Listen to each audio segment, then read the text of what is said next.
Hello everyone, my name is High Level Nerd, or Ronald, and welcome back to my channel. Today I'm going to be discussing the top 6 creative games that we all just loved. Now what you need to remember is that this is not in a particular order, and if your game isn't on it, it's not that I don't like the game, it's not that I'm hating on the game, it's just that I found more creative and better games. So with that said, let's get started.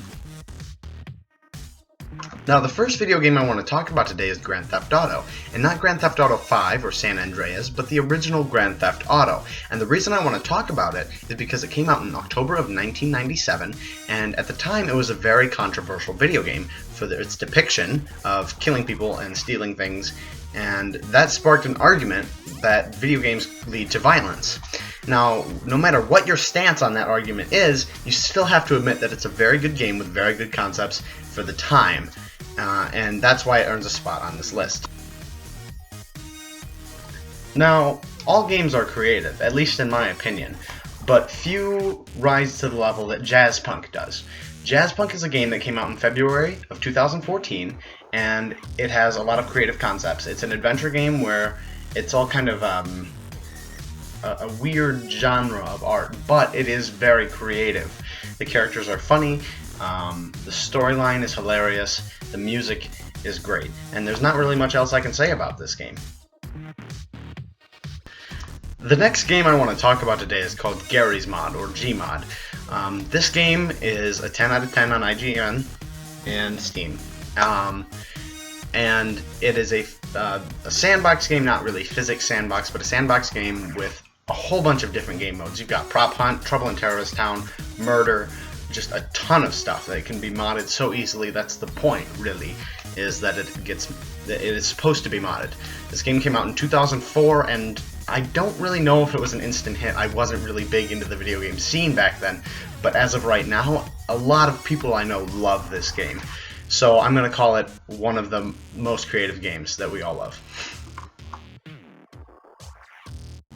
A game that I find is very creative just because they put a spin on the classic zombie concept is Telltale Games' The Walking Dead.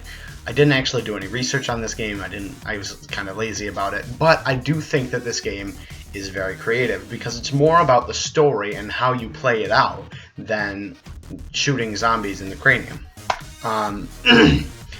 While it just kind of barely earned this list because there are other games that are like Telltale Games and there are other games that are zombie games, the mix of these two games created something great.